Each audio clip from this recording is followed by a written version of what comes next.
그러니까 기초간호 임상실무 라니 간조스크에 오신 것을 환영합니다. 우리 지난 시간에는 건강사정 독계에 대해서 설명을 드렸고요. 이번 시간에는 감염관리와 무균술 독계에 대해서 설명을 드리겠습니다. 우선 첫 번째로 보시면 감염관리와 무균술 독계. 감염관리라는 것은 감염병 환자와 보호자의 감염교육 실시에서 가장 강조해야 할 부분은 손 씻기라고 했습니다. 그래서 감염관리 굉장히 중요하고요. 그래서 손 씻기, 손위생 같은 경우는 우선은 손 위생은 오염된 손으로 자신의 코라든지 입 점막으로 원인 미생물을 옮기는 것을 막을 수가 있고요.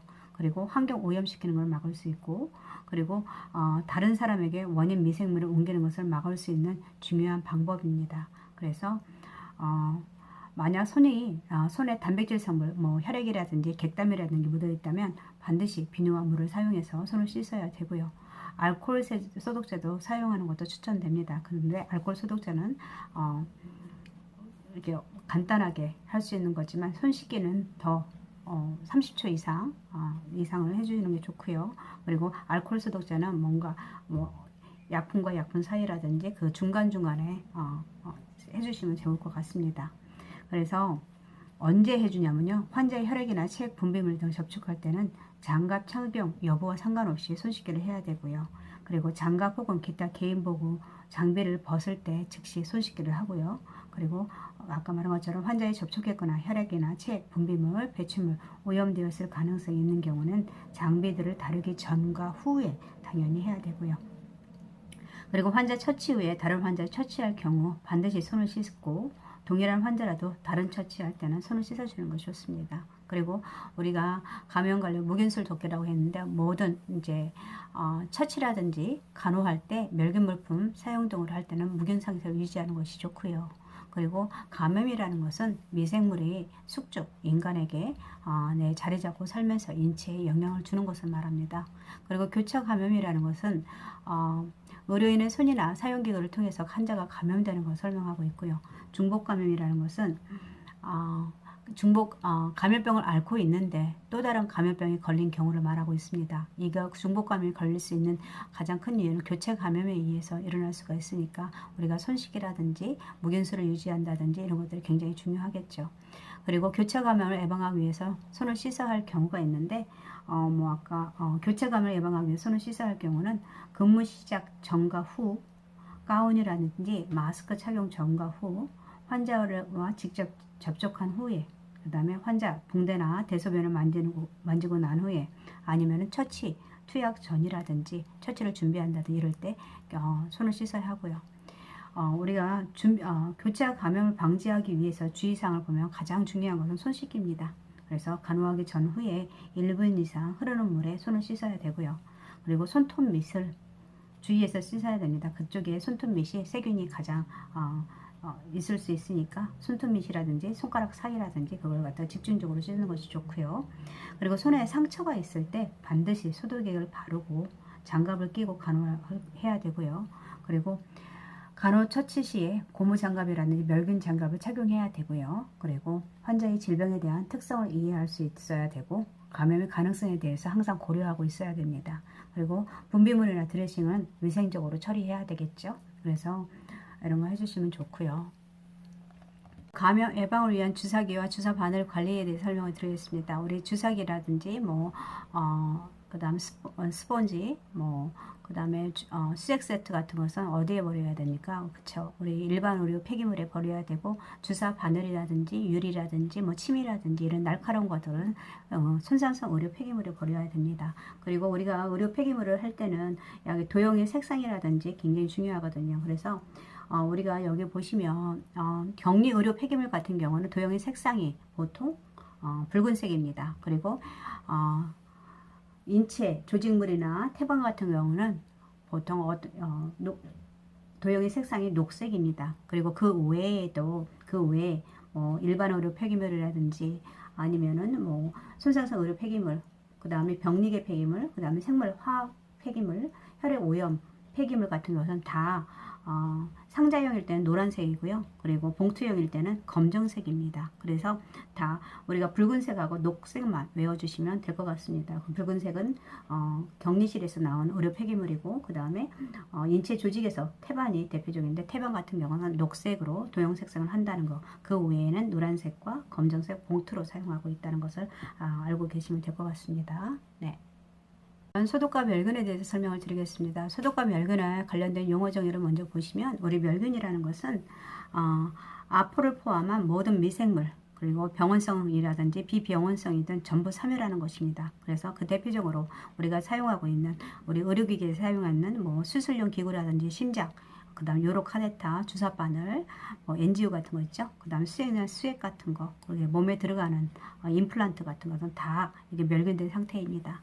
그리고 소독은 전염성 병균을 죽이는 방법으로 병원성 미생물을 사멸시키는 건데, 세균의 아포는 사멸시키지 못합니다. 멸균은 아포까지 죽일 수 있는데 소독은 아포는 사멸시키지 못한다는 거.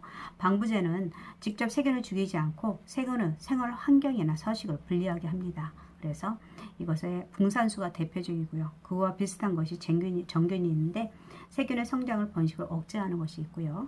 그 다음에 무균이 있습니다. 무균 같은 경우는 감염되지 않은 상태로 병원성 미생물이 없는 상태를 설명하고 있고요. 그리고 감염은 질병을 일으킬 수 있는 미생물의 숙주에 침입해서 증식하고 있는 상태이고요. 그 다음에 살균은 세균을 죽이는 것을 살균이라 하고, 그 다음 면역 같은 경우는 미생물의 침입에 대한 인체의 저항력을 말하고 있습니다. 여기와 같이 감수성도 같이 알고 있어야죠. 그래서 면역력이 높아야지 건강한 거고, 감수성은 높으면은 우리 면역이 낙하졌다는 것을 이해하고 있으면 됩니다. 그래서 병에 걸릴 높다는 것은 감수성이 높다는 것입니다. 네. 그 다음 일반 격리와 역격리가 있는데, 일반 격리라는 것은 환자라든지 가족이라든지 방문객, 의료진을 보호하기 위해서 환자에 적용하는 것입니다. 그래서 어떤 환자냐면, 우리가 결핵 환자라든지 B형 간염 환자, 그리고 우리 코로나19 이런 환자들은 다 일반 격리를 하고 있습니다. 그리고 역격리라는 것은 감염에 민감한 사람을 주위 환경을 환경을 무균적으로 유지시키는 것입니다. 그래서 어떤 환자냐면 화상 환자라든지 백혈병 환자라든지 재생 불량성 빈혈이라든지 이런 환자들입니다. 네. 그리고 우리 소독의 요건을 보시면, 효과적인 소독을 위한 조건이 있습니다. 그래서 이것은 효과적인 소독을 위한 조건은 소독할 물건과 소독제 사이에 충분한 접촉면을 확보해야 되고요. 그리고 적절한 수분과 소독제에 따른 정해진 농도와 시간을 준수해야 되고, 소독하고자 하는 목적에 맞는 소독제를 선정해야 됩니다. 그러면 이상적인 소독제의 구비 조건을 보면은 살균 효과가 뛰어나야 되고, 환경에 영향을 주지 않아야 되고요. 독성이나 악취가 없어야 되고, 인체에 무해해야 되고요. 그리고 세척에 의해서 쉽게 제거돼야 되고, 잔류되지 않아야 돼요. 남아있으면 안 되겠죠. 그리고 물에 잘 녹아야 되고, 취급 방법이 간편해야 됩니다. 그리고 재료가 풍부하고 값이 싸야 되고, 생산이 용이하고, 소독하는 물품에 손상을 주지 않아야 되는 거 해야 되고요. 그 다음에 감염병 환자의 간호 후에 손을 씻는 법이 있는데, 보통 소독수가 들어있는 대야에 물에 손을 씻고 나서 흐르는 물에 다시 씻도록 하는 것이 좋습니다. 그렇게 하는 것이 좋고요. 그 다음에 감염병 환자의 분비물이나 결핵 환자의 곁담 소독에 쓰이는 가장 좋은 소독 방법은 소각입니다. 소각이라는 거 알아주시면 되고요. 자비소독할 때 자비소독이 안 되는 물품들이 있습니다. 고무 제품이라든지 상하 제품 같은 경우는 열에 민감하기 때문에 자비소독을 하면 안 되고요. 그리고 고무 제품 같은 거 이온가스로 소독하시는 것이 좋습니다. 그 다음에 재활용이 가능한 결핵 환자의 가구라든지 침구라든지 서적 같은 경우는 일광 소독을 해야 되는데, 이 일광 소독을 할 때는 햇빛이 가장 강할 때가 10시에서 3시 사이입니다. 그래서 자외선을 이용해서 소독하는 것이 좋고요. 그 다음에 왜냐면은 결핵균이 햇빛에 약합니다. 그래서 이렇게 자외선을 쏘아주면 좋고요. 그리고 퇴원한 환자의 병실에 있는 모든 물품은 다시 소독하거나 소독수로 닦아서 사용해야 되고요. 그 다음에 종말 소독 같은 경우, 종말 소독이 무엇이냐면 환자가 퇴원 또는 사망 후에 시행하는 소독입니다. 그렇게 해주시면 되고요. 그 다음에 멸균법의 종류에는 고압증기 멸균법이 있고, 건열, 자비소독법, 저온살균법이 있습니다. 그리고 이온가스, 그 다음에 여가멸균법. 여가멸균법이라는 혈청과 같은 약품은 소독에 적합하다는 것입니다. 그래서 고압증기 같은 경우는 보통 120도에서 20분에서 30분 정도 소독해야 되고요. 그 다음에 이것도 모든 미생물과 압까지 사멸되고요. 그 다음에 권역멸균법은 보통 120에서 140도 3시간 정도 하고요. 보통 어떤 것들이 있냐면 파우더나 그 다음에 연고 같은 것이 있죠. 네, 고압증기 같은 우리가 알고 있는 것들이 다 포함된다고 보면 됩니다. 가운이라든지 도뇨 세트, 린넨, 방포, 수술기구, 외과 병동에 사용하는 주사기라든지 뭐 수술을 할 때서는 수술기구 같은 것 모두 포함되고요. 그 다음에 자비소독 같은 경우는 감염병 환자 식기소독 할 때 하면 좋고요. 근데 이 식기소독을 할 때 끓인 후에 씻는 것이 적합하고요. 그 대신에 이 자비소독은 아포를 형성하는 균 같은 것을 죽이지 못합니다. 그렇기 때문에 100도씨 끓는 물에도 죽지 않습니다. 그래서 고압증 그 대신에 이 자배소독은 고압증기 멸균기가 없는 곳이나 가정에서 사용하고 있습니다. 그래서 자배소독으로 뭐 식기소독이라든지 아니 우유병 소독이라든지 뭐 이런 것을 하고 있고요. 그 다음에 저온살균법은 우유라든지 우유의 살균 소독이라든지 예방 주사약의 소독에 사용하고 있습니다. 그래서 이렇게 우유를 저온살균하는 것은 우유의 영양분을 파괴하지 않고 균을 사멸시킬 수 있기 때문에 저온살균하고 있고요. 그 다음에 보통 저온살균 61도에서 65도씨로 30분간 가열하면 됩니다. 그래서 의류라는 식기 등의 소독에 쓰이기도 하고 이거. 그리고 이온가스 같은 경우는 보통 낮은 온도에서 38에서 55도라고 해가지고 그래서 냉멸균이라고 하고 있습니다. 그래서 이거 고온에 들어가거나 그러면 안 되는 것들, 그래서 뭐 고무라든지 에리안 기구라든지 내시경, 플라스틱 이런 것들이 적합하고요. 그 다음에 열에 약한 물품에 멸균을 사용해도 되고, 그리고 이것은 유효기간이 깁니다. 고압증기는 14일 정도, 2주 정도고요. 유효기간이. 그 대신에 단점이 있습니다. 이온가스는 일단은 특수하고 비싼 기계가 필요하고요. 그리고 충분한 통기 시간이 가지고 있어야 합니다. 왜냐하면 이 화학약품이기 때문에 인체에 유해하다는 것이 있기 때문에 일단은 충분한 통기 시간이 필요하고요. 그리고 이것이 또 소독 시간이 굉장히 깁니다. 그래서 8시간에서 16시간 정도 걸리고요. 그 대신 장점은 유효기간이 굉장히 6개월 이상이 2년 이내라는 거 있습니다. 네, 이렇게 해주시면 되고요.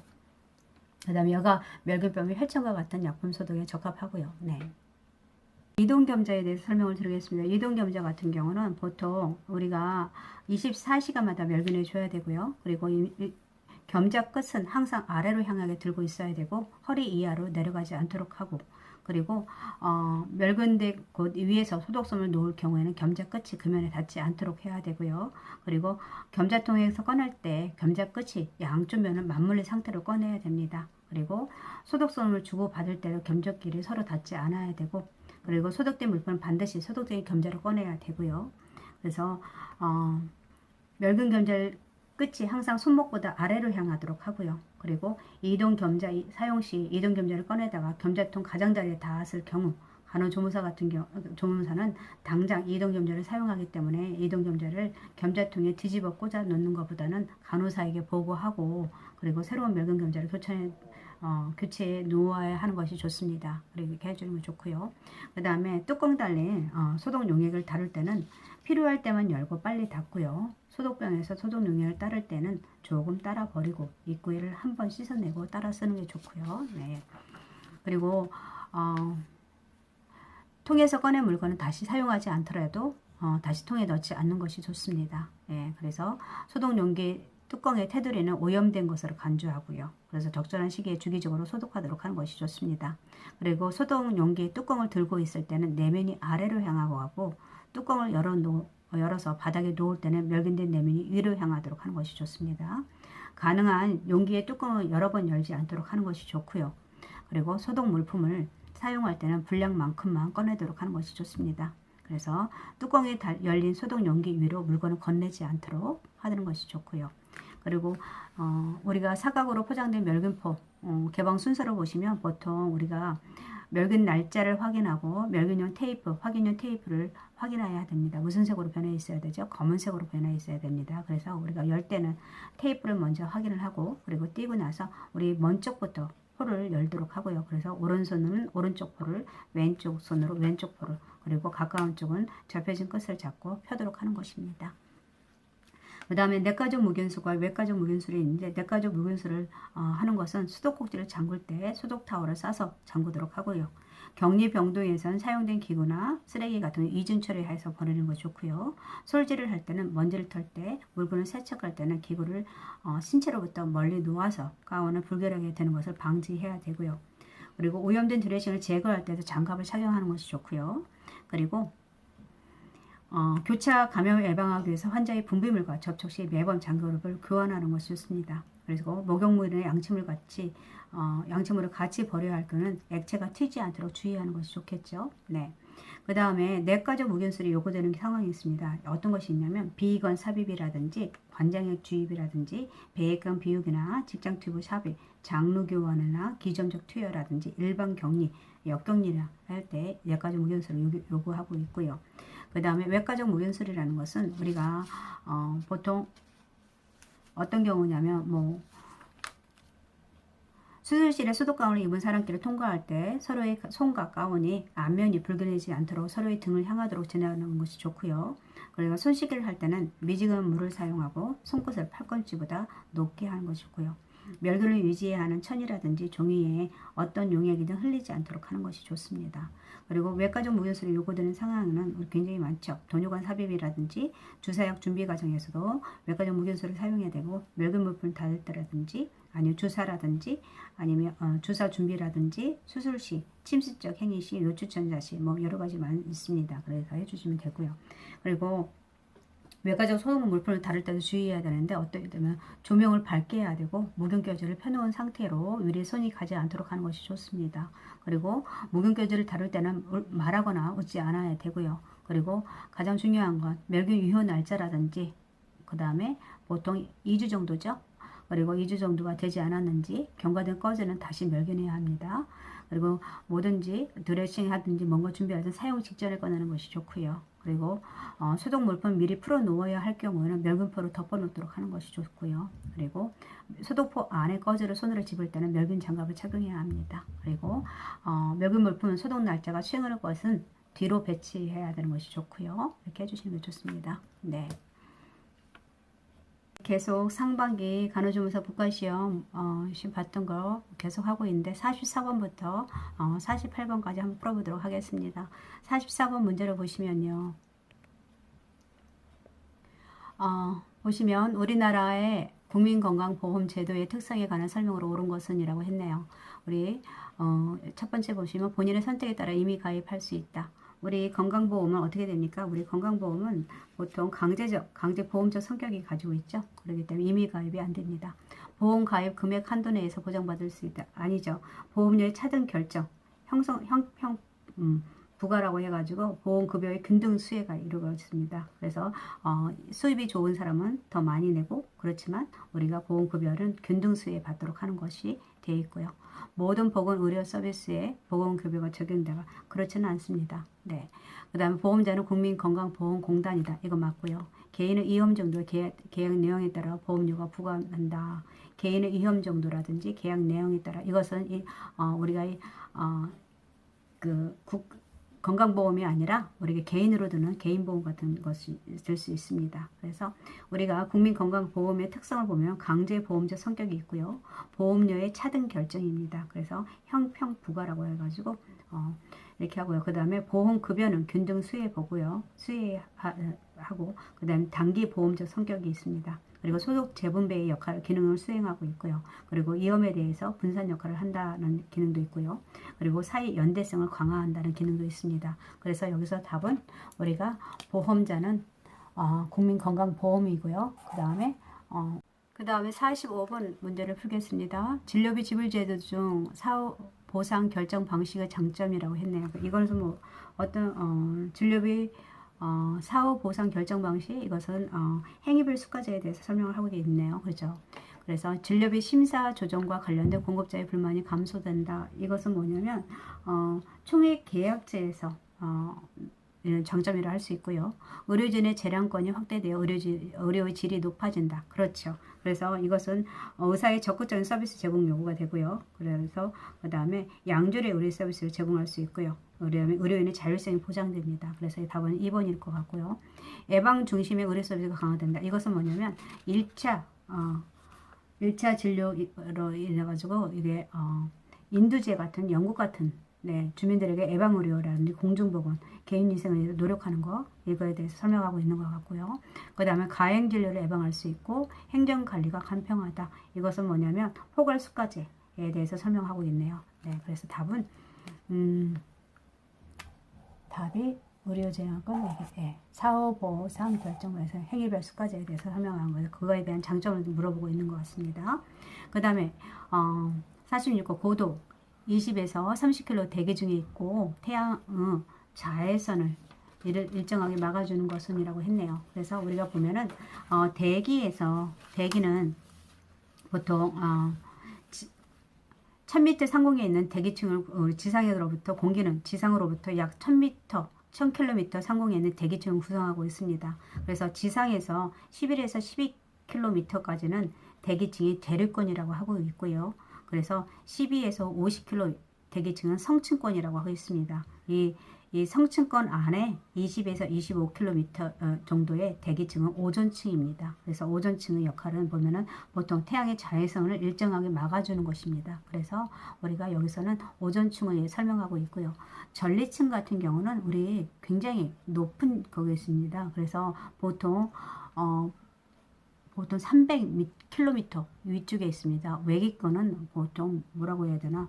외기권 같은 경우는 바깥의 우주공간을 설명하고 있는 것 같고요.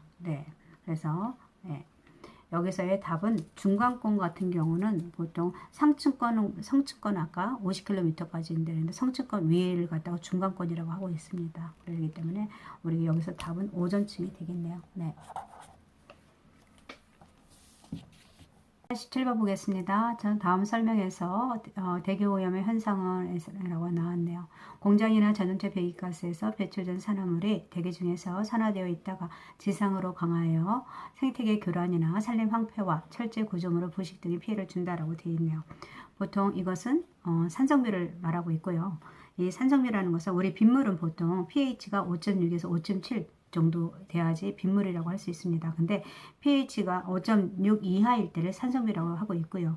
그래서 이걸로 인해서 우리가 각종 식물이라든지 아니면은 뭐 어류계 생존을 위해서 물에 사는 수중생물 같은 것을 수질 생태계를 교란시킨다든지 아니면은 건축물이라든지 급수관, 의류, 금속 등을 부식시켜서 이렇게 재생상에 피해를 입히기도 합니다. 그래서 그리고 또 대기 중에서는 인간의 가시거리, 시정을 현격히 좁혀주고요. 그리고 호기 질환을 일으킨다든지 여러 가지 중금속에 의한 장애를 일으키기도 합니다. 이게 산성비 답이 될 것 같고요. 지금 지구온난화라는 것은 지구온난화는 지구 대기 내에서 이산화탄소와 수분이 축적되어 있다가 복사선을 흡수함으로써 태양열과 복합하여 대기 온도가 상승하는 효과를 말하고 있습니다. 이것은 온실효과 역할이 있고요. 그래서 온실효과가 있고 그 다음에 기온 역전이라고 하는 것은 기온 역전은 일반적으로 대륙권 내에서는 고도가 높아질수록 기온이 내려갑니다.